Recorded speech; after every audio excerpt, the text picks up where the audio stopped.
የእግዚአብሔር ቤተሰቦች ያለ እግዚአብሔር ጉልበት ካለንበት ኃጢአትን መውጣት አንችልም። አንዳንድ ጊዜ ሰይጣን ምን ሊለን ይችላል? እንዲሆኜ ረክሼ ቤተክርስቲያን አልሄድም፣ እንዲሆኜ ረክሼ የጸሎት መጽሐፌን አልነካውም፣ እንዲህ ባረኩበት እጄ እንዲበልኮል። ጸሎተኛ ለመሆን ምን ያስፈልጋል ቢሏቸው አንድ አባት መጸለይ ያሏቸዋል። ወደ እግዚአብሔር ቤት ለመምጣት መፍትሄው ምንድን ነው? ጥሩ ሰው ለመሆን መፍትሄው ምንድን ነው? ከነ ክፋታችን መምጣት። ምክንያቱሳ የዮሐንስ ወንጌል ምዕራፍ 7 ላይ ጌታ ምን ብሎ ነግሮና እኔ ውሃ ነኝ፣ የተጠማ ቢኖር ወደ እኔ ይምጣ ሲል እኔ ምንድን ነኝ ማለቱ ነው። ወደ ወንዝ የሚሄድ ንጹሕ ሰው ነው ያደፈ ሰው ነው? ንገሩኝ። ያደፈ ሰው ነው። እንዲያውም ካደፍን ነው ቤተክርስቲያን መምጣት ያለብን። ልንነጻ ነው የምንመጣው። ውሃ የሚቀዳ የተጠማ ሰው ነው? ጠጥቶ የጨረሰ ሰው ነው? የተጠማ ሰው ነው። እንግዲያውስ ክርስቶስ ለእኛ ለተጠማ ነው ያስፈልገን። ለደረቀ ዛፍ ውሃ እንደምናጠጣው እንዳይደርቅ እንደምናጠጣው ደረቅ ለሆነችው በረሃ ለሆነችው ነፍሳችን የሕይወት ውሃ ክርስቶስ ያስፈልገናል። ፍሬ ቢስ ለሆነው ቅጠል ብቻ ለሆነው ሰውነታችን የሕይወት ውሃ ክርስቶስ ያስፈልገናል። መምጣት የሚያስፈልገን ለእኛ ነው፣ በእግዚአብሔር ጉልበት እንጂ ሰው በጥረቱ ብቻ ከኃጢአት ሊወጣ አይችልም። ምዕመናን እንደዛ ነው የምነግራችሁ። ክርስቶስ ካልጠራን በቀር እውርነታችን አይለቀንም። መድኃኔዓለም ሲጠራን ነው ልባችን የሚበራው። እንዲጠራን ደግሞ ሁልጊዜ መምጣት አለብን። ካለንበት ጉድጓድ የምንወጣው እግዚአብሔር ጉልበት ሲሆነን ነው። አፈቅረከ እግዚኦ በኃይሌ፣ ጉልበቴ ሆይ እወድሃለሁ በሚል ርዕስ ነው የምንማማረው።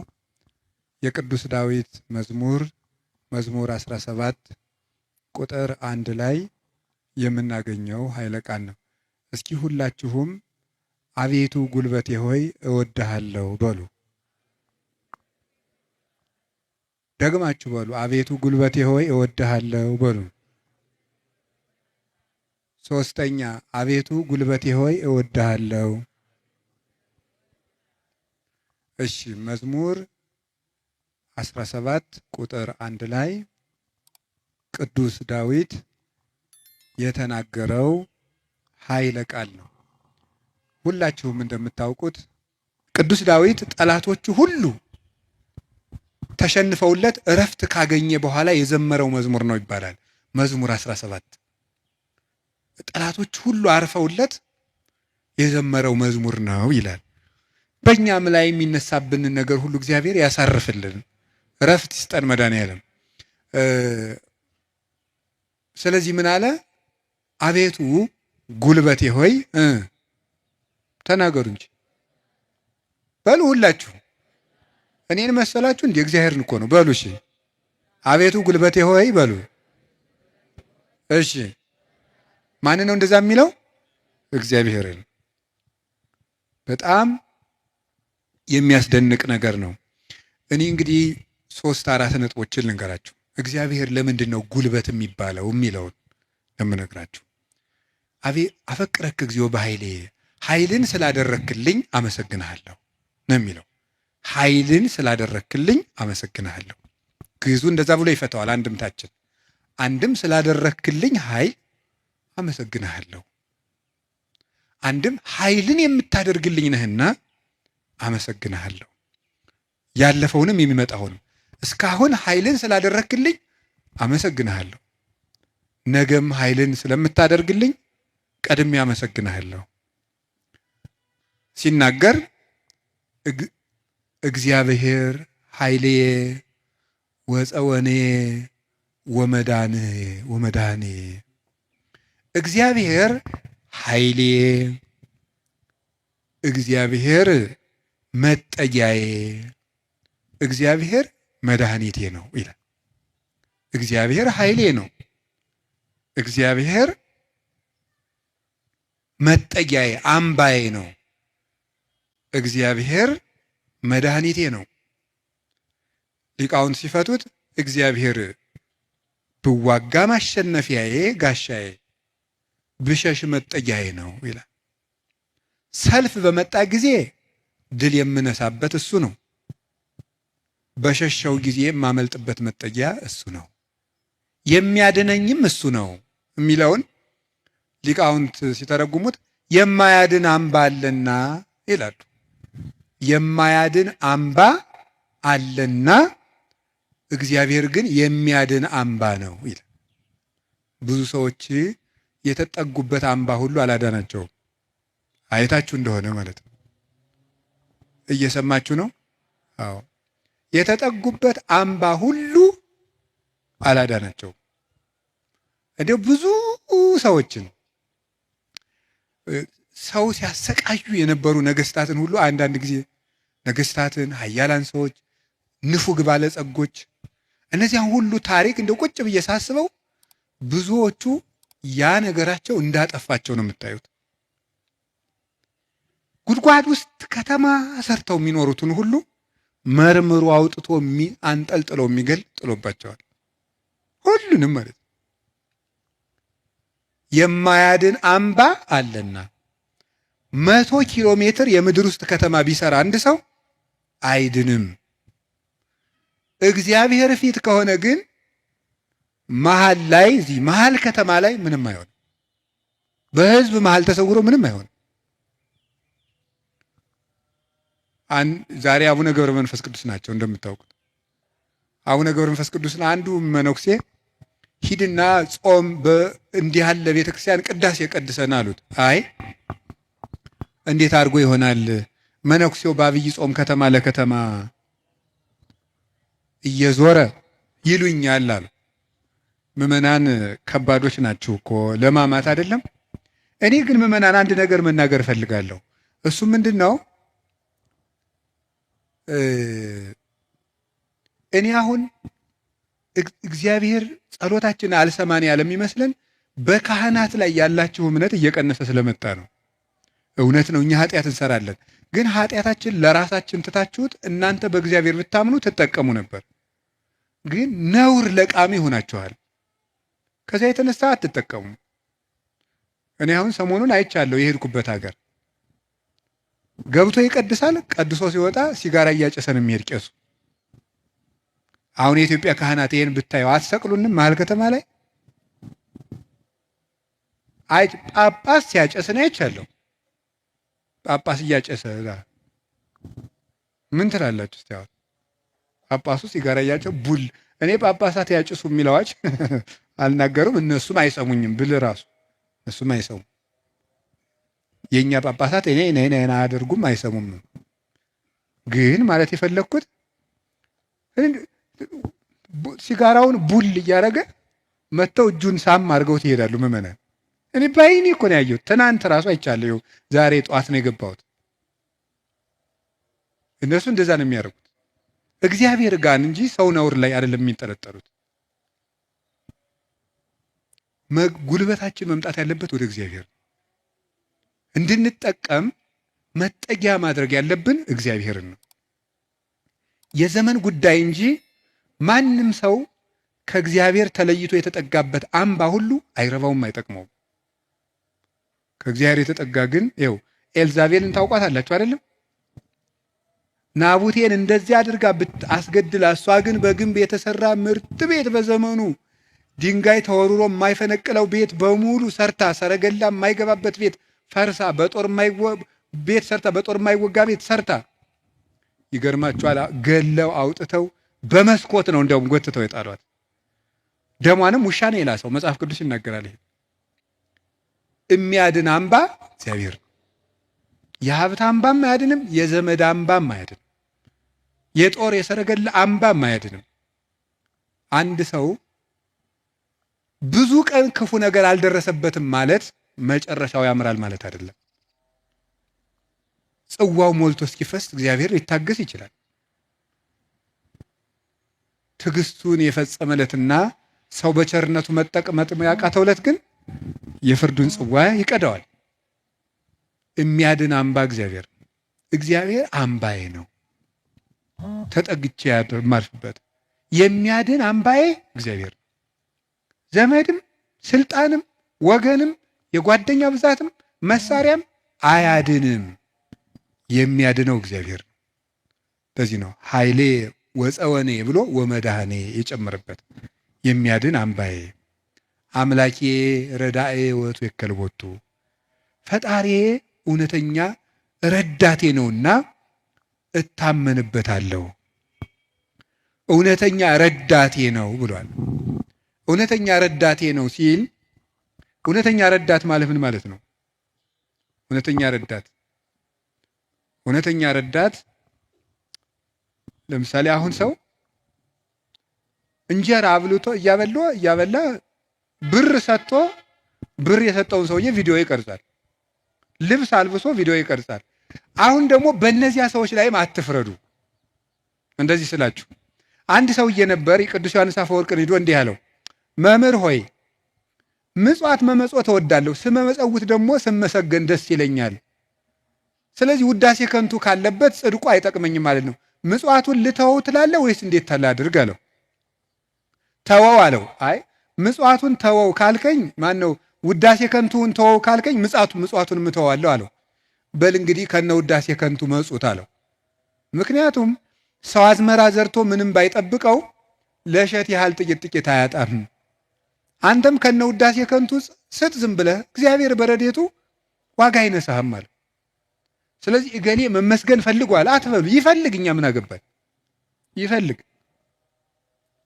ማለት የፈለግኩት ግን እውነተኛ ረዳት የተባለው በመርዳቱ የማይመካ እግዚአብሔር ነው። በመርዳቱ አይመካም። ገብቷችኋል አይደል? አንዳንድ ሰው ሱሪ ገዝቶ አቀማመጣችሁን ሁሉ ኦዲት ማድረግ ይጀምራል። ሱሪ ከገዛላችሁ አንተ ጭቃ ላይ ለምን ትቀመጥ የሚል ሱሪቱን እያየ ነው እሱ ስለገዛ ሊል ይችላል ነው። እኔ ያላየው እንደዛ የሚያደርግ ሰው አይቻል አውቅም። እንደሱ ነው የምታደርገው የሚል ማለት ነው። በይፋ መከራ የሚያያለ እውነት የሚመጻደቅ ኧረ እንረጋጋ። በማን ላይ ነው ለዚህ የበቃን? አናውቅህም፣ ውሃ ቀቅለህ የምታድር አልነበርክም የሚል ሰው አለ። እንደዚህ ጠቅ የሚያደርግ በነገር መርሽ እግዚአብሔር እንደዚያ ባሽሙር አይወጋም ሰጠው ብሎ እውነተኛ ረዳቴ ነው ያለው እሱ ነው። እግዚአብሔር ሳይሰለች ይረዳል። ሁልጊዜ ነው የሚረዳው። እግዚአብሔር ምንድን ነው የምትሉት? አንኮንዲሽናል ላቭ ነው የምትሉት መሰለኝ አሉ። የእግዚአብሔር ፍቅር ሁኔታ የለውም ማለት ምን ማለት ነው? ጥሩ ሰው በሆንኩ ቀን የረዳኝ እግዚአብሔር በረከስኩ ቀን አይተወኝም። ስለዚህ እግዚአብሔር እውነተኛ ረዳት ነው። ሰው ግን ቀን የጣለለታ ጥሎ ይሄዳል። እግዚአብሔር እውነተኛ ረዳት ነው። ሁሉ ነገር ሲያልቅ ብቻችን ስንቀር አብረውን የሚቆም እሱ ነው። የእግዚአብሔር ቤተሰቦች እግዚአብሔር እውነተኛ ረዳት ነው ማለት እሱ ነው። መርጦ አይረዳም። እግዚአብሔር አሽቃብጡልኝ አይልም። አሁን እኮ በጣም እኔ እንደው አንዳንድ ጊዜ ይገርማል። አሁን ለምሳሌ ለቤተ ክርስቲያን እንኳን ሰው ስራ ለመስራት ትሪትመንት ይፈልጋል። እንዲህ ይባላል እኒህ አቶ ገሌ በእውነቱ ለዚህ ቤተክርስቲያን ዋና ቀኝ እጅ ናቸው ካልተባለ ደስ አይለውም። ይሁን እኔ እንግዲህ እዚህ የዚህን ደብር አላልኩም፣ ኦል ኦቨር ዘ ወርልድ ነው። ገብቷቸዋል አይደለም? የዚህን ደብር ማለት ሳይሆን በቃ በአጠቃላይ ሰው ነው። ሰው እኔንም ጨምሮ ማለት ትሪትመንት በቃ ኮሚኒኬሽኗ ካላማረች ወይ አለቃው ወይ ሰባኪው ወይ መምህሩ ገብረ ስላሴ ወለተ ስላሴ መጣችሁልን አልተባለ አይሆን። እግዚአብሔር እንደዚያ አይደለም የሚለው። አሁን ዝም ብለህ መጥተህ እግዚአብሔር ሆይ ሳንል ዝም ብለን እንዲሁ ቆም ብንል ይሰማል፣ ልብን ያዳምጣል እግዚአብሔር። እለትሰምዑ ለሆሳሰ ልብ። ቆይ በኋላ የኔታ ይሉላቸዋል መላከ ገነት። እኔ በዚህ በጩኸቱ ዓለም ስለሌለውበት እሳቸው ይሉልናል። ይሄ መልካ ሕማማትና በጣም ደስ ይለኛል። ስለ ስላሴ የሚነገር ነውና እለትሰምዑ ለሆሳሰ ልብ። ደስ ሲል ስላሴ የልብን ሹክሹክታ የሚሰሙ የልብን አፍን አይተው ሳይሆን ነገር አሳምሮ ተናግሮ። እኛ እኮ ኮሚኒኬሽን ስኪል ተብሎ ኮርስ እየተሰጠን ነው። ሰው የሚወድልህ ወግ እንዴት አድርገህ ታዋጋለህ ነው ጨዋታው። መከራ አድርገህ ማዳመጥ አንዱ ስኪል ነው ምናምን። የሰዎችን ጥቅም አስቀድም፣ ምንትስ እንደዚህ በል፣ የቃላት ምርጫ ይኑርህ። እግዚአብሔር እንደዚያ ሳይል ጥሩ አድርገው ተናገሩ። ፍልስፍና ተምረዋል፣ ዲግሪ ያላቸው አነጋገር ይችላሉ። መግቢያው እንዴት ነው? ሀተታውሳ ኮንክሉዥኑ ጥሩ ነው አይልም። እግዚአብሔር ልብን ይሰማል። ልብን የሚሰማ እግዚአብሔር ነው። ሐና የሳሙኤል እናት ሐና ምንም እኮ ነገር አላለችም። በልቧ ነበር የምታተኮትኩ። እግዚአብሔር የልቧን ይሰማል። እግዚአብሔር የልቧን ይሰማል። ሌሎችም እና እግዚአብሔር ልብን ያያል፣ ሰው ፊትን ያያል የተባለ ለዚህ ነው። አንዳንድ ጊዜ እውነቴን ነው የምነግራችሁ፣ መታችሁ የምትሉት ከጠፋችሁ ብትችሉ ዝም ብላችሁ የአባታችሁ ቤት አላለ ቁሙ፣ ዝም ብላችሁ እዚህ ገብታችሁ ራሱ አንዳንድ ጊዜ ጭንቀት ይበዛና ቃላት ያጥርና ኃጢአት ይደራረብና አፍን መክፈት ያቅታል። ገብቶ ዝም ብሎ ቢቻል ማልቀስ ጥሩ ነው። እግዚአብሔር ከሺህ ቃላት አንድ ዘላላ እንባን ይወዳል። እዚህ ገብቶ ማልቀስ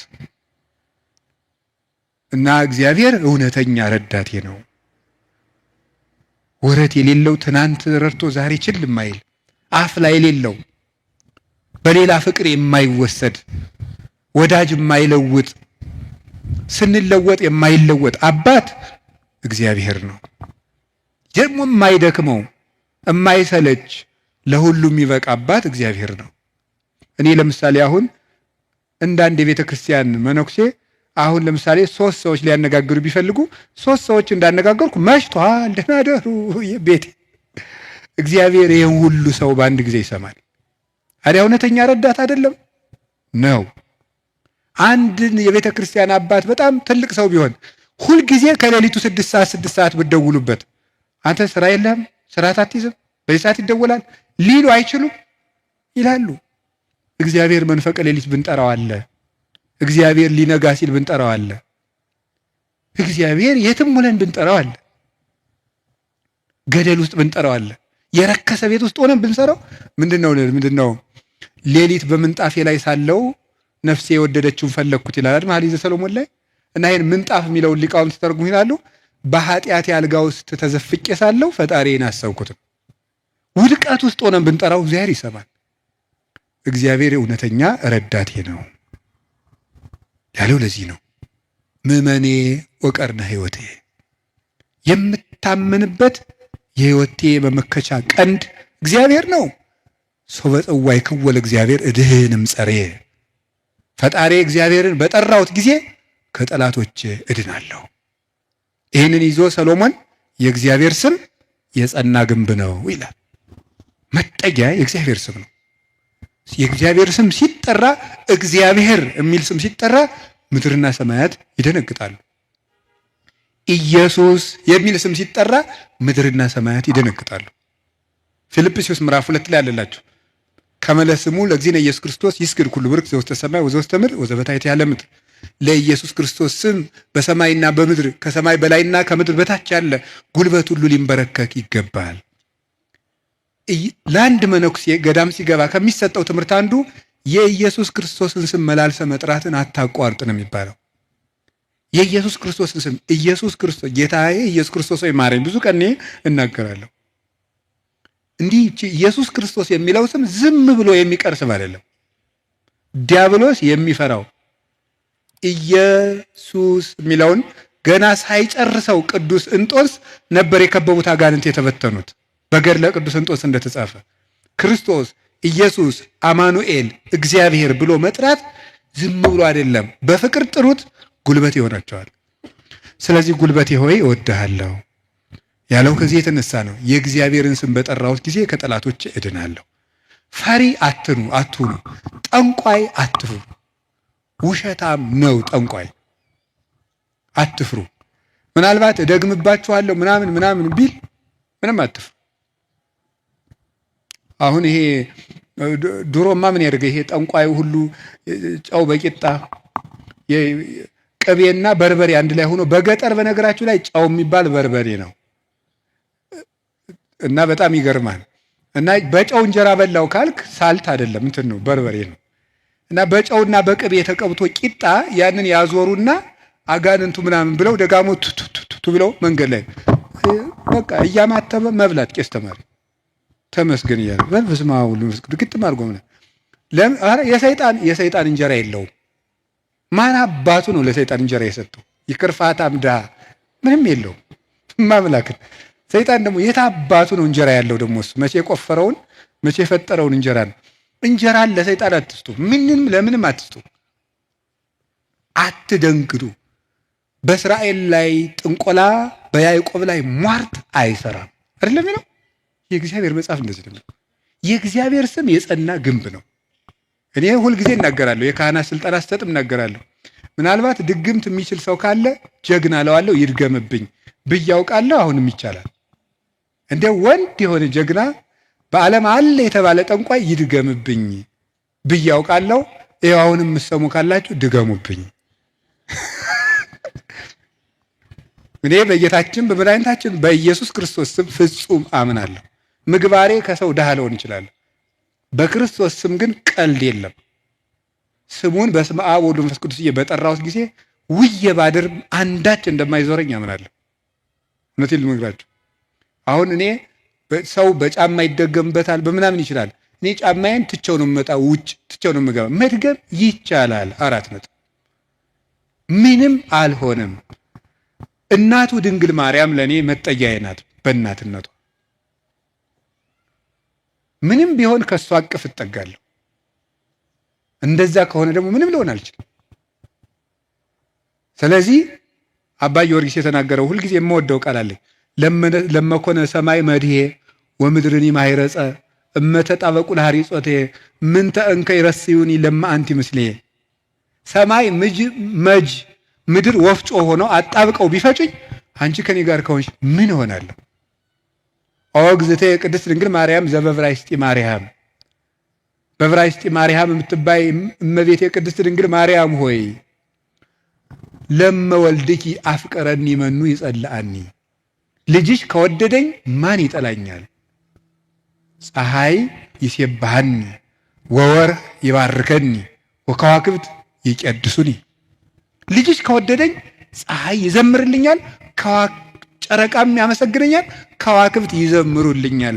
በእኔ ላይ ማንም በጠላትነት መነሳት አይችልም ይላል አባ ጊዮርጊስ። ልጅሽ ከጠላኝ ግን ማን ይወደኛል ብሏል። ሰውን ልላችሁ የፈለግኩት ፈሪ አትኑ።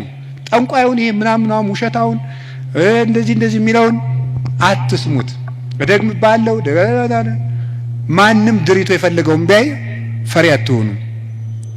በሙሉ ልቤ የማምነውን ኢየሱስ ክርስቶስን እንዲህ ይናገራለሁ፣ እውነቴንም ነው። ስለዚህ እግዚአብሔር የምዋጋበት የደህንነት ቀንድ በሬ በቀንዱ እንደሚጠበቀው እኔ በእግዚአብሔር ተጠብቄ እኖራለሁ ይላል ቅዱስ ዳዊት። እግዚአብሔር ሁላችንንም ይጠብቀን፣ ከሌሊት ከሚሰብር በቀን ከሚወርጅ ያድነን መድኃኔዓለም። ሁላችን በሰላም ወጥተን እንድንገባ ይፍቀድልን። ስለዚህ ጉልበቴ ሆይ በሉ እስኪ ምን አላችሁኝ? በሉ እንጂ። ስለዚህ ጉልበቴ ማለት ኃይሌ ማለት ነው። አሁን ትንሽ ነገር ስለዚህ ተናግሬ ትምህርቴን ለመቋጨት ልሞክር።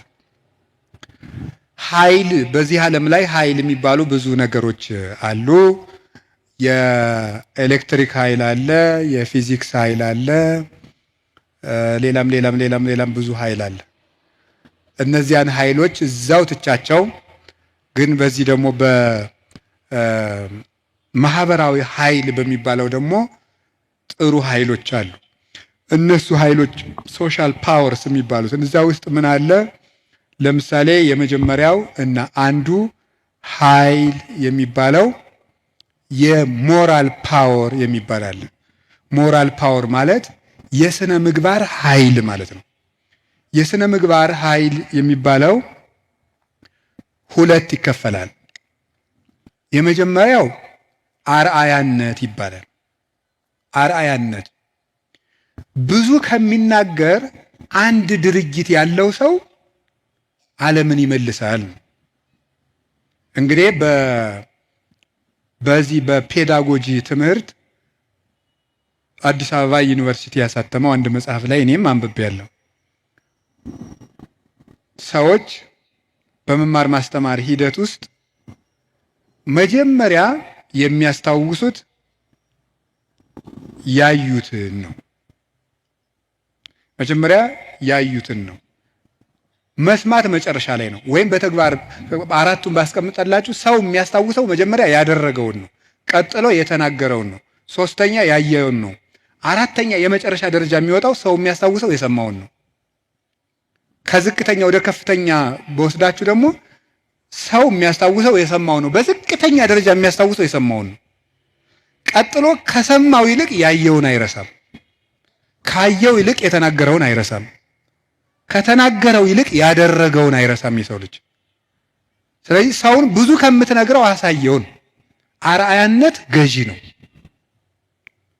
እና በዓለም ላይ ትልቅ ተጽዕኖ አሳዳሪ ሀያላን ሰዎች የሚባሉት የሚያደርጉ ሰዎች ናቸው። በአርአያነት የሚያደርጉ የሚያስገድዱ ሰዎች ለጥቂት ቀን ሰው ፈርቶ ያገለግላቸዋል። አርአያ የሚሆኑ ሰዎች ግን የሰውን ልብ ሳይዋጉ ይገዛሉ ይባላል። አርአያ የሚሆኑ ሰዎች ዓለሙ ሁሉ ለምሳሌ አንድ ነገር እንገራችሁ። ቅዱስ እንጦንስን ታውቁታላችሁ አይደለም? ቅዱስ እንጦንስ ግብፅ ሲገባ አንድ መነኩሴ ነው። አሁን በኢትዮጵያ ብቻ ስንት 2000-3000 ገዳማት አይኖር? ኢትዮጵያ ብቻ ለምሳሌ እኔ የምኖርበት ገዳም ብቻ 300 መነኩሴ አለ። ስለዚህ ምን ማለት ነው ተመልከታችሁ። አንድ እንጦንስ አልተዋጋም። የፈላስፎች የንግግር ጥበብ የለውም። ስብከት አልሰበከም። በኑሮው ግን የግሪክ ፈላስፎችን ሁሉ ወደ በረሃ እየጠራ መነኩሴ ያደረጋቸው። የአርአያነት ኃይል ከንግግር ኃይልም ከጦርነት ኃይልም ይበልጣል ይባላል። በዛውም እንግዲህ ቢሮ የምትሰሩ ሰዎች ካላችሁ ሰውን ከምትቀጡት ይልቅ አርአያ ብትሆኑት ሰው ሁሉ ይገዛላችኋል ነው።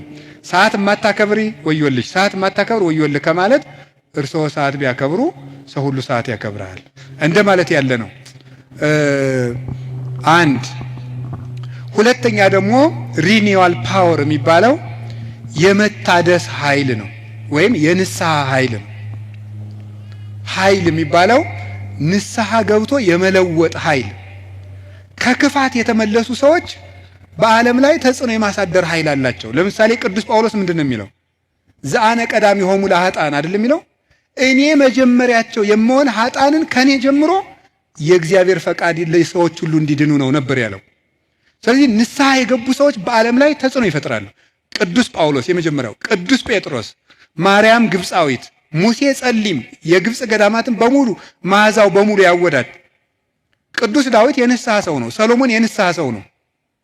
ንስሐ የገቡ ሰዎች ኃይል አላቸው። እግዚአብሔር እንዲያውም እንደተነሳ ያን የሚወደው የለም። በሉቃስ ወንጌል ምዕራፍ 15 እንደተጻፈ ካልበደሉ ጻድቃን ከ99 ነገደ መላእክት ይልቅ ንስሐ በሚገባ አንድ ኃጢአተኛ በሰማይ መላእክት ደስታ ይደረጋል ተብሎ እንደተጻፈ። ስለዚህ ንስሐ ኃይል አለው። አሁን ቅዱስ ዳዊት እግዚአብሔር ኃይሌ ነው ሲለው ስነ ምግባር ብሰራ ስነ ምግባር እንድትሰራ የረዳኸኝ አንተ ነህ ማለቱ ነው። ጥሩ ነገር ሰርቼ ከሆነ ያለ አንተ ጥሩ መሆን አልቻልኩም ማለቱ ነው። ጥሩ መሆንም የሚገኘው በእግዚአብሔር ነው። እግዚአብሔር ከተማን ካልጠበቀ ጠባቂዎች በከንቱ ይደክማሉ፣ እግዚአብሔር ቤትን ካልሰራ ሰራተኞች በከንቱ ይደክማሉ የሚለው ሲተረጎም አባቶቻችን ሲተረጉሙት ቤትን ካልሰራ ሰራተኞች በከንቱ ይደክማሉ የሚለው ሲተረጉሙት እግዚአብሔር ምግባረ ቤትን ካልሰራ፣ እግዚአብሔር ሀገረ ምግባርን ካልሰራ፣ እግዚአብሔር ሰውነትን ካልጠበቀ በንጽህናው ሰው መጠበቅ አይችልም። በገዛ ራሱ ሰው ራሱን መጠበቅ አይችልም እግዚአብሔር ካልጠበቀ። ስለዚህ መልካም ለመሆኔም አንተው ነህ ማለት ነው። ጥሩ ሰው መሆን የቻልኩት አንተ ረድተኸኝ ነው ማለት ነው። በንስሐ እንድነሳ ያበቃኸኝም አንተ ነህ። ከወደቅኩበት ጉድጓድ አውጥተህ ግን ሰው አድርገህ በሰው መሃል ያቆምከኝ አንተ ነህ ሲል የንስሐን ኃይል አንስቶ ተናገረ። ከቃሉ ጋር ናችሁ። እግዚአብሔር ከሁላችን ጋር ይሁን። ብዙ ንስሐ የገቡ ኃጥአን እንግዲህ የዮሐንስ ወንጌል ምዕራፍ 12 ላይ ያቺ ሽቶ የቀባችው ሴት አለች አይደለም? የሽቶ መዓዛ ቤቱን ሞላው ይላል። በጣም ሁልጊዜ ዓይኔን የሚስበኝ ንባብ ነው። የሽቶ መዓዛ ቤቱን ሞላ ይተለም ሊቃውንት ሲተረጉሙት ቤት የተባለች ቤተክርስቲያን ናት። ክርስቶስ ያለበት ቤት ቤተክርስቲያን ናት። ክርስቶስ ያለበትን ቤት ያቺ ሴት ያመጣችው ሽቱ ሞላው ማለት ምን ማለት ይመስላችኋል? ያንዲት ንስሐ የገባች ነፍስ ዝናዋ፣ ስነ ምግባሯ ቤተ ክርስቲያንን ሞላ። አሳዳጁን ጳውሎስ አይደለም እንዴ ተነስተን ቅዳሴ ላይ ቅዱስ ሐዋርያ ጳውሎስ ሰናየ መልእክት ፈዋሴ ዱያን ዘነሳይከ አክሊለ ሰአል ወጸልይ በእንቲአነ ያድኅን ነፍሳተነ በብዛ ሳህሉ ወምሕረቱ በእንተ ስሙ ቅዱስ የሚባለው እኮ አሳዳጁ ጳውሎስ ነው። የዚያች ሴት ሽቶ ቤቱን ሞላው ማለት ንስሐ የገባች ነፍስ መዓዛ ቤተ ክርስቲያንን ይሞላል። ተዘከረነ ሳይባል ቅዳሴ ተቀድሶ ያውቃል? ሰምታችኋል? ይቀደሳል ነው አትሰሙ? ተዘከረነ ሳይባል ቅዳሴ ያልቃል? ስለዚህ የዚህ ወንበዴ መዓዛ ቤተ ክርስቲያንን አልሞላትም? ሞልቷታል፣ ሞልቷታል። በቀኝ በከመ ተዘከርኮ ለፈያታዊ ዘየማን በቀኝ የተሰቀለውን ወንበዴ እንዳሰብከው እኔንም አስበኝ። ሁልጊዜ የዚህ ወንበዴ መዓዛ ቤተ ክርስቲያንን ሞላት፣ ክርስቶስን ስለለበሰ። አዲያ ወንበዴን መልሶ በቤተ ክርስቲያን ዓመት ሙሉ ስሙ እንዲጠራ ላደረገ አምላክ አቤቱ ጉልበቴ ሆይ ንገሩኝ እወድሃለሁ መባል ይገባዋል። የኃጢአትን ሸክም ፈንቅዬ ወጥቼ በፊትህ እንድቆም ያደረከኝ አምላኬ ሆይ ጉልበቴ ሆይ እወድሃለሁ። የእግዚአብሔር ቤተሰቦች ያለ እግዚአብሔር ጉልበት ካለንበት ኃጢአትን መውጣት አንችልም። አንዳንድ ጊዜ ሰይጣን ምን ሊለን ይችላል? አይ እንዲሆኜ ረክሼ ቤተክርስቲያን አልሄድም፣ እንዲሆኜ ረክሼ የጸሎት መጽሐፌን አልነካውም፣ እንዲህ ባረኩበት እጄ እንዲህ በልኮ እንደው ይገርማቸዋል እኮ ጸሎተኛ ለመሆን ምን ያስፈልጋል ቢሏቸው አንድ አባት መጸለይ ያሏቸዋል። ጸሎተኛ ለመሆን መፍትሄው ምንድን ነው? ንገሩኝ እንጂ መጸለይ ነው። ወደ እግዚአብሔር ቤት ለመምጣት መፍትሄው ምንድን ነው? ወደ እግዚአብሔር ቤት መምጣት በሉ እንጂ ንገሩኝ እንጂ ወደ እግዚአብሔር ቤት ለመምጣት መፍትሄው ምንድን ነው? ጥሩ ሰው ለመሆን መፍትሄው ምንድን ነው? ከነ ክፋታችን መምጣት። ምክንያቱሳ የዮሐንስ ወንጌል ምዕራፍ 7 ላይ ጌታ ምን ብሎ ነግሮናል? እኔ ውሃ ነኝ። እስኪ ውሃ በሉ። የተጠማ ቢኖር ወደ እኔ ይምጣ ሲል እኔ ምንድን ነኝ ማለቱ ነው። ስለዚህ ወደ ወንዝ የሚሄድ ንጹህ ሰው ነው ያደፈ ሰው ነው? ንገሩኝ። ያደፈ ሰው ነው። እንዲያውም ካደፍን ነው ቤተክርስቲያን መምጣት ያለብን። ልንነጻ ነው የምንመጣው። ውሃ የሚቀዳ የተጠማ ሰው ነው? የጠጥቶ የጨረሰ ሰው ነው? የተጠማ ሰው። እንግዲያውስ ክርስቶስ ለእኛ ለተጠማ ነው ያስፈልገናል። ለደረቀ ዛፍ ውሃ እንደምናጠጣው እንዳይደርቅ እንደምናጠጣው ደረቅ ለሆነችው በረሃ ለሆነችው ነፍሳችን የሕይወት ውሃ ክርስቶስ ያስፈልገናል።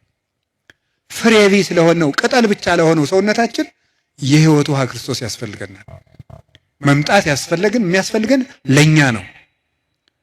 ጉልበቴ ሆይ እወድሃለሁ የምንለው በእግዚአብሔር ጉልበት እንጂ ሰው በጥረቱ ብቻ ከኃጢአት ሊወጣ አይችልም።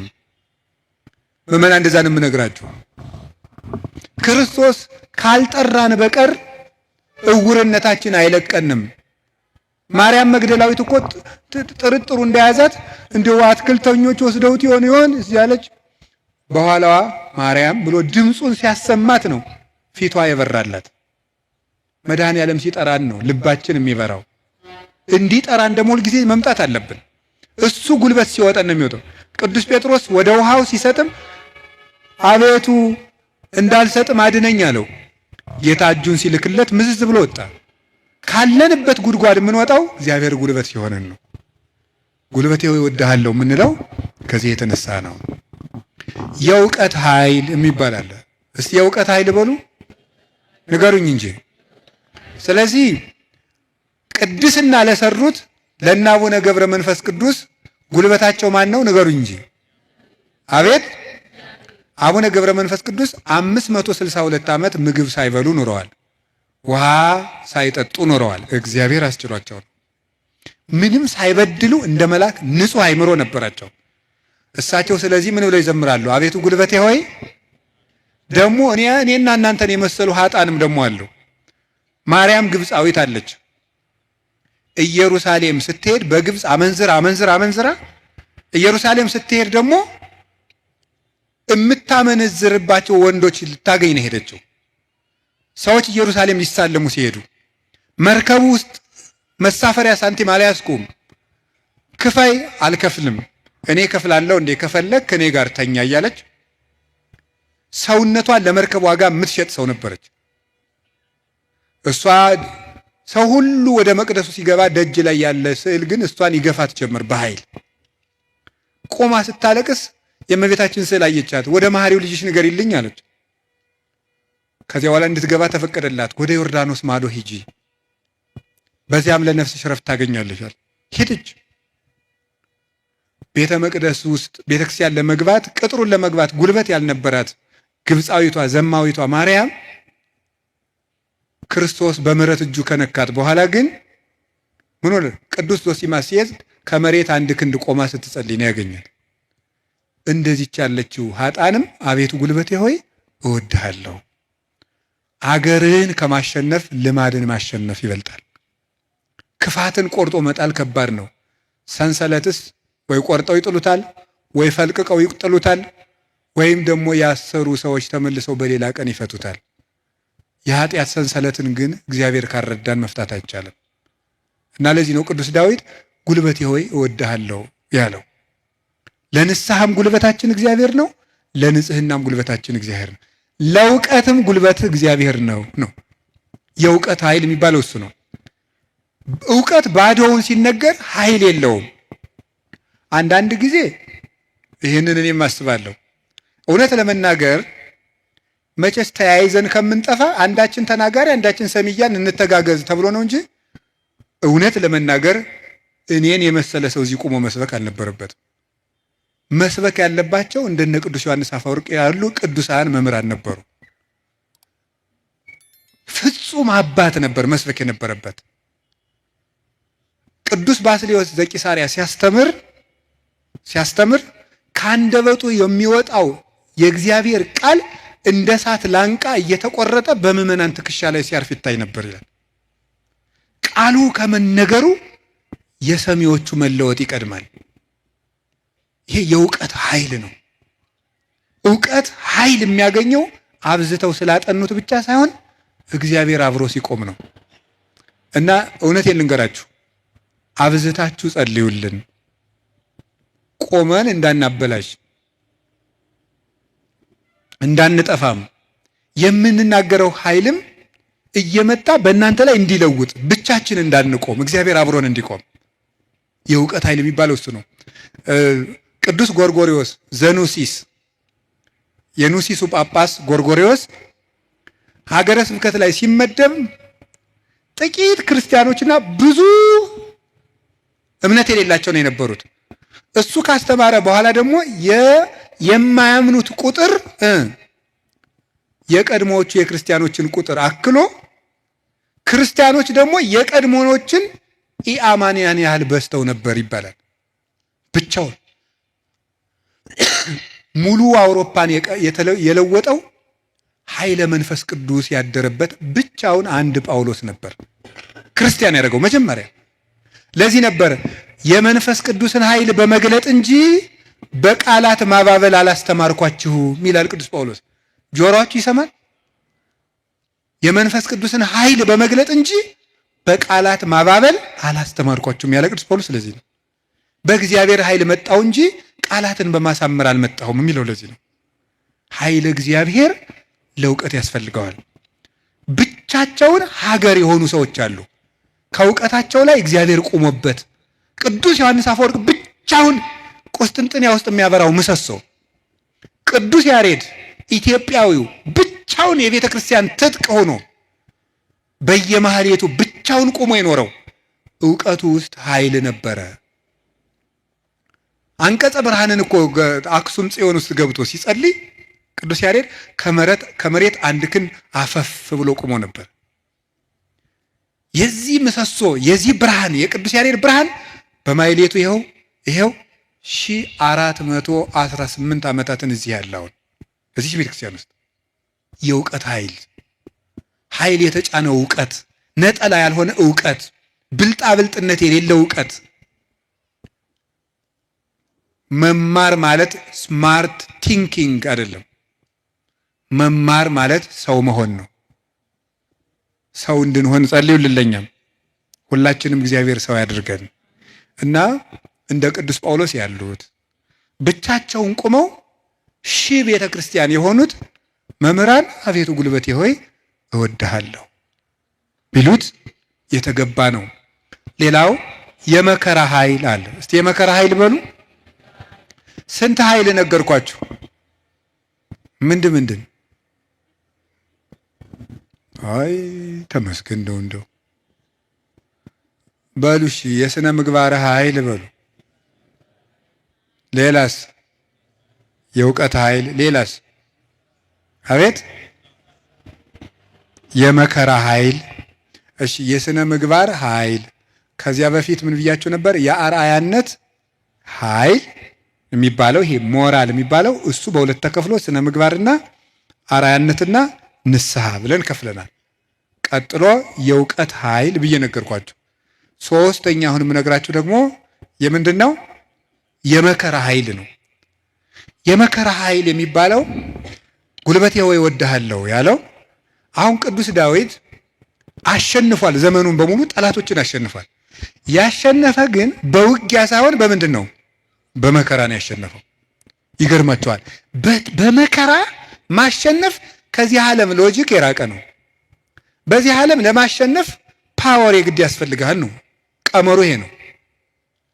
አሁን የዚህ ዘመን ሰው እና ክርስትና አልገናኝ የሚለው ተፍ ብለህ ሰልፍ ኮንፊደንስ ይኑርህ ነው። በክርስትና ደግሞ ተፍ ብለህ ትሁቱን ነው። ስለዚህ ነገሩ ወዲያና ወዲህ ነው። ከብቷችኋል አይደለም? ትሁት የሆነ ከፍ ይላል ነው። አሁን ደግሞ ራስህን ከፍ አድርግ፣ አትጣል ነው። እንደዚህ ነው። ማስታወቂያ ስራ፣ ገንባ፣ ራስህን አስታውቅ በደንብ። እንደዚህ ነው። የፈለግከውን ነገር ስራ፣ ስለማንም አትጨነቅ፣ ግድ አይኑርህ። እንደዚህ አይነት ነገር ነው የሚሰበከን። እንደሱ የሚባል ነገር የለም። እንደውም የሚባለውም 100% ኮንፊደንስ ኔጌቲቭ ኮንፊደንስ ነው ይባላል። ስለዚህ ተገቢ አይደለም። ምንድን ነው ታዲያ? እኛም መከራ ማሸነፍ ነው የሚባለው። ቅዱስ ዳዊት ለምሳሌ እንዲህ ያደረገ፣ ሳኦል እያሳደደው ሄደ። ቅዱስ ዳዊት ዋሻ ውስጥ ተጠጋ። ሳኦል ዳዊትን ፈልጎ ተኛ እና አበኔር ይባላል የሳኦል የጦር አበጋዝ ከሳኦል ከጨርቁ ጫፍ ቆረጥ አድርጎ ዳዊት ወስዶ አለፍ ብሎ አበኔር አንተ የውሻ ሬሳ አይመስልክ ጌታህን እንዲያርገን የምትጠብቀው አለው። ተኝቶ ነበር ያም ማለት ነው። ግን የቅዱስ ዳዊት ጋሻ ጃግሬዎች አረ ዛሬ እግዚአብሔር ጠላትህን በእጅህ አሳልፎ ሰጥቶልሃል እንበለው አሉት። እናንተ እኔ ከእናንተ ጋር ምን አለኝ? እግዚአብሔር በቀባው ላይ እጄን አላነሳም አለ። እና አባቶቻችን እንዲያውም ትልቅ መከራ ሊገል የመጣ ጠላትን እጅ ላይ ጥሎ ምሮ መስደድ ነው ይላሉ። ይሄ እኮ የልብ መከራ ነው። እናንተ አሁን ታደርጉታላችሁ? አሁን እኔ ለምሳሌ ዱላ ይዤስ እያባረርኳቸው ቤታችሁ ብመጣና ኋላ አጥቻችሁ እኔን ድንገት እንቅልፍ ቢጥለኝ ተነስታችሁ እንዴት ነው የምታረጉ? ምንም አታረጉም። እናንተ ክርስቲያኖች ናችሁ። ለሁሉም ግን ዳዊት ሰው የማይወጣውን ተራራ የወጣ ተራራ ነው የሚባለው። ለዚህ ነው የልብ ጉልበት ያስፈልጋል። ትዕግስተኛ ለመሆን የልብ ጉልበት ያስፈልጋል። አሁን እኮ ሰው ገለባ ነው። ፍርድ ቤት ውስጥ ባልና ሚስት ተካሶ ዓለም እየቀለጠ ያለ ትዕግስት በማጣት አይደለም? በቃላት ጦርነት አይደለም? እንዲሁ አታፍሩም ወይ? እንዲህ ብሎ ሰድቦኝ እንዲህ ብላ ሰድባ እያላችሁ እንዲሁ አታፍሩም ወይ? እውነቴን እኮ የምነግራችሁ። ጦር ይዞ የመጣውን ጠላቱን እጁ ላይ ሲያገኘው እግዚአብሔር በቀባው ላይ እጄን አላነሳም። ሌላ ቀን እኮ ደግሞ ምን አደረገው? ዳዊት ወልዴ ቃል ከማይዜኒ ዳዊት ወልዴ ቃል ከማይዜኒ ዳዊት ስትዘምር እኮ ደስ ይለኛል እና በገና ደርድርልኝ አለው። የዋሁ ዳዊት በገና ሊደረድር ሲሄድ ጦሩን ሳኦል ይዞ ሲወረውርበት አድነን እግዚኦን ብሲኩይ አቤቱ ከክፉ ሰው አድነኝ ሲል ጦሩ ሁዳ ከግድግዳው ላይ ተተከለች። ያንን ደግሞ መልሶ ሌላ ቀን ፈልጎ አገኘው። አሁንም ሳይገለው ጥሎት ሄደ። ሳኦል እየፈለገው ሄደ። ዳዊት ግን ይላል ለግቡ ድኅሬሆሙ ጸላእቴ ጠላቶቼ ወደ ኋላቸው ይመለሱ ይላል። ሳኦል መንገድ ጠፍቶት ተመለሰ። ደክሞ ማሸነፍ የእግዚአብሔራዊነት ነው። ከዛ ምን አደረገ? ጎልያድ በመጣ ጊዜ ዳዊት በሰይፍ ነው ያሸነፈ በጠጠር? እስኪ ንገሩኝ። ስለዚህ የዳዊት ጉልበት ሰይፍ ወይስ እግዚአብሔር? ንገሩኝ እንጂ ጠጠሯ ናት ያሸነፈች ወይስ የእግዚአብሔር ስም? የእግዚአብሔር ስም ከተጫናት ጠጠርም ኃይል አላት። እግዚአብሔር ከሌለው ግን ሰይፍም ያስገድላል። ጎልያድ ሰይፍ ይዞ ሄደ፣ ዳዊት እግዚአብሔርን ይዞ ሄደ። ከዚያ በኋላ ስም ወረገመኒ በአማልክት ይሁርኩሳን በረገሙ ጣዖቶቹ ረገመኝ ዋንሰ ሳይኩ ሰለስተ አይባነ ሙስተ ፈለግ እኔ 3 ድንጋዮችን ከባህር አነሳው ወጸፍክ ወዲ በፍጽሙ ግንባሩን አልኩት አሚሃ ወርቀ በኃይል እግዚአብሔር በእግዚአብሔር ኃይል ያን ጊዜ ወደቀ። ወነሳይኩ ዘምላይሌው ሰይፈ ከሱ ሰይፍን ወሰድኩ ወመተርኩ ርሶ ለጎልያድ የጎልያድን አንገትም ቆረጥኩት አለ። በራሱ ሰይፍ እንዲወድቅ ያደረገው ጉልበቴ ሆይ እስኪ በሉ ሁላችሁም ንገሩ እንጂ። አዎ ይህን የሚያደርገው የእግዚአብሔር ስም ነው። ቅዱስ ዳዊት አንተ ብላቴና ጨንገር ይዘህ የምትመጣ እኔ ውሻ ነኝ ነበር ያለ ጎልያድ። እና እንግዲህ ስጋህን ለሰማይ አዕዋፍ ለምድር አራዊት ቆራርጬ እሰጠዋለሁ አለው። አዎ አንተ ከውሻም ታንሳለህ። ውሻ ጌታውን ያውቃል፣ አንተ ግን ፈጣሪን አታውቅም። አንተ በሰይፍ ትመጣለህ፣ እኔ ግን አንተ በምትገዳደረው በእስራኤል አምላክ ስም እመጣለሁ አለው። የእግዚአብሔርን ስም ይዞ ሄደና ያንን 6 ክንድ እስራኤልን ያስጨነቀ ሰው ገረሰሰው። ስለዚህ ጉልበቱ እግዚአብሔር ጉልበቴ ሆይ እወድሃለሁ አለው። ከገዛ ቤተ መንግስቱ አኪጦፌል የሚባል መካሪ ተነስቶ አቤሴሎምን የገዛ ልጁን አስነስቶ ምንድን ነው ያደረገ? ዳዊትን ሲያዋርደው የዳዊትን ሚስቶች በሙሉ እስራኤል በተሰበሰቡበት ድንኳን አስጥሎ አገር እያየ የአባትህን ሚስቶች ድፈራቸው ብሎ ገብቶ የአባቱ ሚስቶች እንዲደፈር በመጽሐፍ ቅዱስ የተጻፈ ነው አድርጎ አኪጦፌል የሚባል ሰው አዋረደው። ዳዊትን ሄደ፣ ተሳድ ወጥቶ ሄደ ከቤተ መንግስቱ። ዳዊት ኃያል እኮ ነው። ስሙ ሲጠራ እኮ ሽም ይደነግጥለት ነው። ኃያላን የጦር መሪዎች አሉት። ግን ምንድነው ያደረገ? እግዚኦ ሚበዙ ለይሳቅዩን ብዙሃን ቆሙ ላይ ሊ ብዙሃን ይቤልዋ ለነፍሴ እያድህነኪ አምላክኪ አንተስ እግዚኦ ምስካዬ አንተ። አቤቱ የሚያስጨንቁኝ ምንኛ በዙ፣ ብዙዎች በእኔ ላይ በጠላትነት ቁመዋል፣ ሰውነቴንም የሚያድንሽ የለም ይሏታል። አቤቱ አንተ ግን መጠጊያዬ ነህ፣ ከራሴ ላይ በላይ ያለ ዘውድም አንተ ነህ እያለ በልቡ ተንበልብሎ ካሸዋ ላይ ወድቆ ያለቅስ ነበር። የዚያ ጊዜ አኪጦፌል ይገርማችኋል አገሩ ገብቶ ዳዊት ከተመለሰ አይምረኝም ብሎ በገዛ እጁ ታንቆ ሞተ። ዳዊት አኪጦፌል እንዲህ ብሎ ሲመክር ማዶ ላይ ደግሞ በመጽሐፈ ሳሙኤል እንደተጻፈው ማዶ ሄዶ ዮርዳኖስን ሸገር ብሎ በቀትር እግዚኦ እልዋ ለምክረ አኪጦፌል አቤቱ ጌታዬ የአኪጦፌልን ምክር አፍርስበት ይላል። በዳዊት ሞት እየተመከረ ዳዊት ምን ያደርጋል? አቤቱ የአኪጦፌልን ምክር አፍርስበት ይላል። የመከረበትን ሰውዬ ሄዶ እንዳያስረው ተሰዷል። ጉልበት የለውም ዳዊት፣ ሰራዊት አልቆበታል። ስለዚህ ምን አደረገ? አንድ ጉልበት አለው፣ እግዚአብሔር ነዋ። የአኪጦፌልን ምክር አፍርስበት አለው። አኪጦፌል ምን አደረገ? መላው አእላፈ እስራኤል ሰብስብ፣ የዳዊትን ሚስቶች በአደባባይ አስነውራቸው። የዚያን ጊዜ ዳዊት እንደተዋረደ ቀን እንደጣለው የእስራኤል ሰዎች ያውቃሉ። ያን ጊዜ ዳዊትን ተከትለን ሄደን እንግደለዋል፣ የአባትህን አንገትም ቆርጫ እመጣልሃለሁ ብሎ መከረ። እንዲህ ብሎ ሲመክር ዳዊት ምን አለ? አቤቱ የአኬጦፌልን ምክር አፍርስበት ሲል ምን አለ መሰላችሁ? እግዚአብሔር በጠላቱ በአቤሴሎም ላይ የምክር ጥርጥር አሳደረ። አይ የአንድ ሰው ምክር አይመቃም፣ ሌላ ሰው ምክርን ጨምር የተባለ አለና የዳዊት የቀድሞ አማካሪ የነበረ ኩሲ የሚባል ሰው ነበረ። ሽማግሌውን ኩሲንም እስኪ እንጠይቀው አለው። ኩሲ እንደምን አለ? ደህና ነኝ። ምን ነው ቀድሞ ስታማክረው የነበረው ዳዊት ሲሰደድ እዚህ ቀረ? እኔ ምን ጊዜ የምማማክር እግዚአብሔር የቀባውን አለው። ውስጡ ቅኔ ነው። ቅኔው ምንድን ነው? አሁንም እኮ የማን አማካሪ ነኝ እያለው ነው። አንተንማ እግዚአብሔር አልቀባም እያለው ነው። አሁንም የእሱ ነኝ እያለው ነው። ለእሱ ግን የመሰለው ምን እያለው ነው? አንተን ከሾመ ያንተ አማካሪ ሆናለሁ እያለው መስሎታል። ከዛ ምን አደረገው? አኬጦፌል ምን ብሎ መከረ? አኬጦፌል እንዲህ ብሎ መክሯል። አንተ ምን ትላለህ? አኬጦፌል ቶሎ ብለን ዳዊትን እንግደለው አለ። አንተሳ ምን ትላለህ አለው። ዳዊት ምን እያለ ነው? አቤቱ የአኬጦፌልን ምክር ተናገሩ እንጂ አፍርስበት በሉ እንጂ እያለ ያለቅሳል። ኩሲ መጣና ምን አደረገ? አይ ይቺ ምክር አንዲት ናት፣ አንድ ምክርማ አይረባም፣ ከገሌ ምክር የገሌ ምክር ይሻላል ተብሎ የቤተ መንግስት ምክር የአንዱ ምክር ተመርጦ ነው እንጂ የአንድ ሰው ምክርማ አይረባም። ስለዚህ ምክር ይመከር፣ ቆይ ውለን እንደር። አባትህ ዳዊትን ታውቀዋለህ፣ ኃያል ነው። እነ አበጋዞቹ እነ ኢዮአብም ኃያላን ናቸው። አሁን ሂደን ይፍጀነ እንዴ? ነገር ግን መላው አእላፈ እስራኤል ገና ይሰብሰቡ፣ ምክርም አበርክተን እንምከር። ከዚያ በኋላ ህዝቡን ከሰበሰብን በኋላ ዳዊትን ከተራራ ላይ ያገኘነው እንደሆነ አውርደን ከውሃው እንመጠብጠዋለን፣ ሜዳ ላይ ያገኘነው እንደሆነ እንደ በረዶ እንወርድበታለን። ይሄ ነው እንጂ አሁንም ሂደን እንፈጅ ብለህ ነው አለው።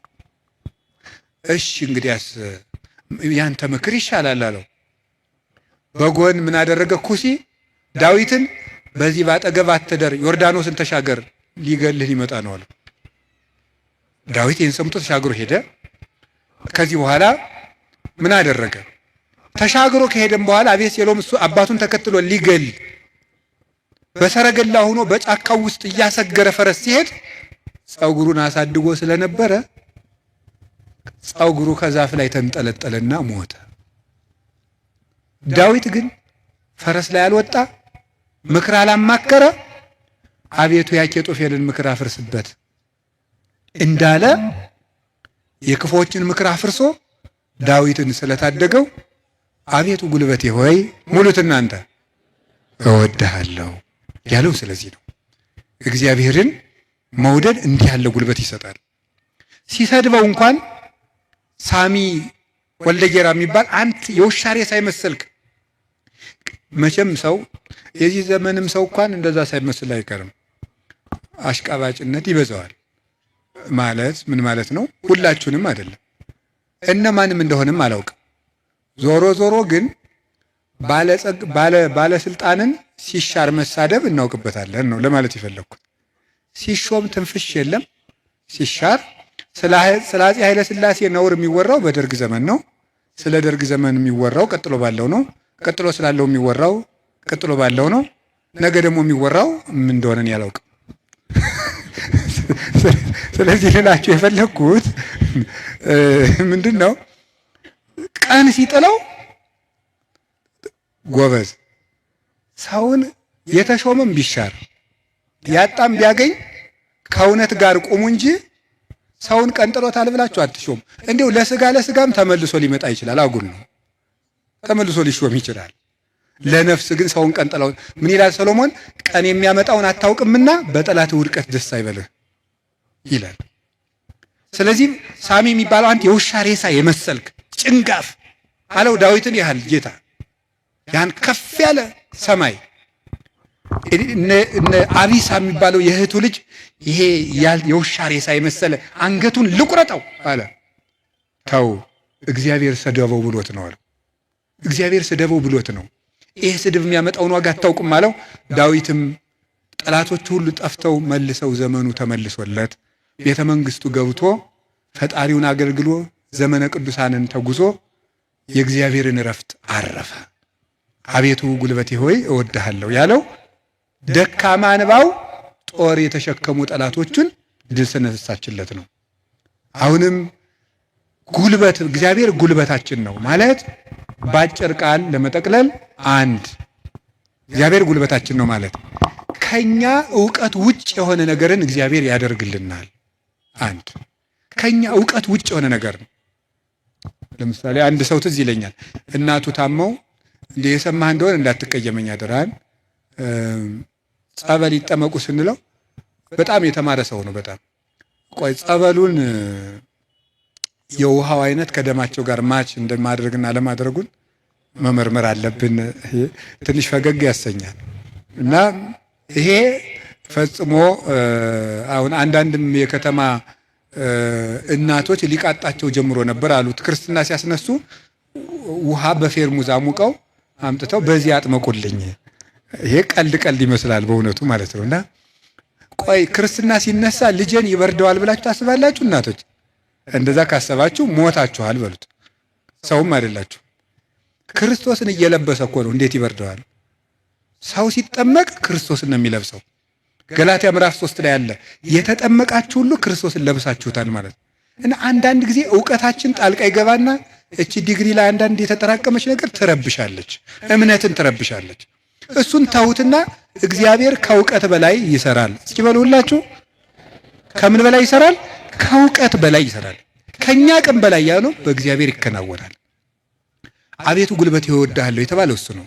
አንደኛ መጠጊያ ማለት ነው። ሁለተኛ እግዚአብሔር ከኔ አቅም በላይ የሆነውን ከተፈጥሮ ሕግ በላይ የሆነውን ነገር እሱ ይፈጽመዋል። ሶስተኛ ደግሞ የማረባ ሰው በሆንም እንኳን እግዚአብሔር እጁ ከያዘኝ ግን ትልቅ ሰው እሆናለሁ ማለት ነው። እግዚአብሔር ጉልበት ሲሆነው ውሃ ይገባና ምን ይሆናል? ጸበል። አፈር ይገባና ምን ይሆናል? እምነት። እግዚአብሔር ጉልበት ሲሰጣት የ15 ዓመት ልጅ ማንን መሸከም ትችላለች? ድንግል ማርያም እግዚአብሔርን ተሸከመችው። እግዚአብሔር ጉልበት ነው። እሱ ጉልበት ባይሆናን እሳትን ማን ይታቀፋል? ማንም። እግዚአብሔር ጉልበት ሲሆን እሱን እንኳን እንችለዋለን። ስለዚህ የእግዚአብሔር ቤተሰቦች በእግዚአብሔር በርቱ፣ እግዚአብሔርን ጉልበት አድርጉት። ሁላችንም በእግዚአብሔር እንመካ። ሁልጊዜ ጸልዩ። አንድ ነገር ብቻ ልናገር። ወደ እግዚአብሔር ለመሄድ ከየት ልጀምር ካላችሁኝ ጸልዩ። መንፈሳዊ ሕይወት ከየት ምናልባት ዛሬ ብቻ ቃለ እግዚአብሔር የምትሰሙ ሰዎችም ትኖራላችሁ። ዛሬ ድንገት መጥቶም አያውቅም ሊኖር ይችላል። መንፈሳዊ ሕይወት ከየት እንደምጀምር ግራ ገብቶኛል ካላችሁ መንፈሳዊ ሕይወት መጽሐፍ ቅዱስ ሂድና አጥኑ ወይም እንደዚህ አድርጉ ወይም እንደዚህ አይደለም። መንፈሳዊ ሕይወት መጀመሪያ ከጸሎት ጀምሩ። በቃ ሌላ መጀመሪያ አባታችን ሆይ በቃ እሱም በሉ። ከዛ ቤተ ክርስቲያን ውስጥ ተሳተፉ፣ አስቀድሱ። ከዚያ በኋላ መጽሐፍ ቅዱስን በደንብ ተማሩ። እነዚህ ሶስቱ ሁልጊዜ የቤት ስራ እሰጣችኋለሁ፣ እኔም እናንተም ታደርጉታላችሁ። አሁን ዛሬ መልሼ ልሰጣችሁ ነው። ከዚህ በኋላ በሄድኩበት ሁሉ እናገራለሁ፣ ሰው ቢሰለችም ባይሰለችም። እንደ ከርቤ እስከምትመር ድረስ ተናገር ብሏል አንድ የቤተ ክርስቲያን አባት። እሺ አንደኛው በቀን እንድታደርጉት ሁልጊዜ ነው የምነግራችሁ። እዚህ መድረክም ተናግሬያለሁ። አንደኛው በቀን አንድ ምዕራፍ መጽሐፍ ቅዱስ አንብቡ። ሁለተኛው በቀን ቤተ ክርስቲያን ሳትገቡ አትዋሉ። እንዲያውም ከዛሬ በኋላ በሰበኩበት ሁሉ ለመናገር ነው ቃል የምገባው እግዚአብሔር ቢረዳኝ። እነዚህን 5 ነገሮች ሰው እስኪያደርጋቸው ድረስ ከቻልኩ እስከምሞት እናገራለሁ። እናንተም በጸሎት ካሰባችሁኝ እና ካስጨረሰኝ። ስለዚህ የመጀመሪያው አንድ ምዕራፍ መጽሐፍ ቅዱስ በቀን አንብቡ። ሁለተኛው ቤተ ክርስቲያን ሳትገቡ አትዋሉ። በቀን መግባት የማያስችል ተፈጥሯዊ ግዳጅ ከገጠማችሁ ደጅ ላይ ቆማችሁ ሂዱ። ሶስተኛው በሳምንት አንድ ቀን ቢያንስ አስቀድሱ። ውስጥ ገብታችሁ በሳምንት አንድ ቀን ቢያንስ ማለት ነው። አራተኛው ንስሐ ግቡ። ንስሐ እንዲያውም ምንድን ነው የምትባለው? ሌላኛይቱ ከእግዚአብሔር የተሰጠችን ልደት ናት ነው የሚባለው። አንድ ልደት ከእናት አባት ተወልደናል። ሌላ ልደት ደግሞ በጥምቀት እንደገና እሷ ስትደበዝዝ ደግሞ እግዚአብሔር በንስሐ ልደትን ሰጠ። አዳም ከሔዋን እሱን የመሰለ ልጅ እንደወለደ ይላል አረጋዊ መንፈሳዊ የተባለ ሊቅ። አዳም ሔዋን ከምትባል ሚስቱ እሱን የመሰለ ልጅ እንደወለደ ክርስቶስ ከንስሐ ማኅፀን እሱን የመሰሉ ልጆችን ይወልዳል ይላል።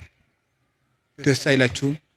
አዎ እዚያ ንስሐ ማህፀን ውስጥ ገብተን እንደገና ክርስቶስን የመምሰል አባታችን እግዚአብሔርን የመምሰል እድል አለን።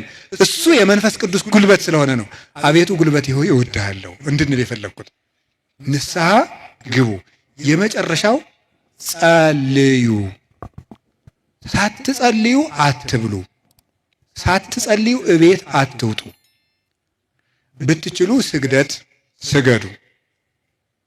ስገዱ። ጥቂት ጥቂት ስገዱ። ትንሽ ከቻላችሁ 41 ካቃታችሁ 21 ካቃታችሁ 7 ካልሆነም 3። ይኸውላችሁ እኛ ለእግዚአብሔር ስንሰግድ ሰይጣን ከኛ እግር ይወድቃል።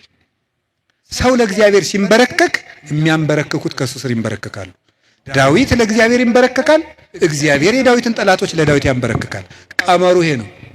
እኛ ለእግዚአብሔር እንንበረከክ፣ የሚያንበረክኩንን አጋንንት ደግሞ እግዚአብሔር ያንበረክካቸዋል። ሰው ለእግዚአብሔር ሲንበረከክ ትልቅ ነገር ነው። ስለዚህ ጥቂት ስግደት በቀን ስገዱ። ጸልዩ። ጸሎት አታቋርጡ። ለጸሎታችሁ ደግሞ ቀመር አታብጁለት። ማለት ምን ማለት ነው? ዛሬ ንጹህ ነኝ ልጸልይ፣ ዛሬ ረክሻለሁ አልጸልይም።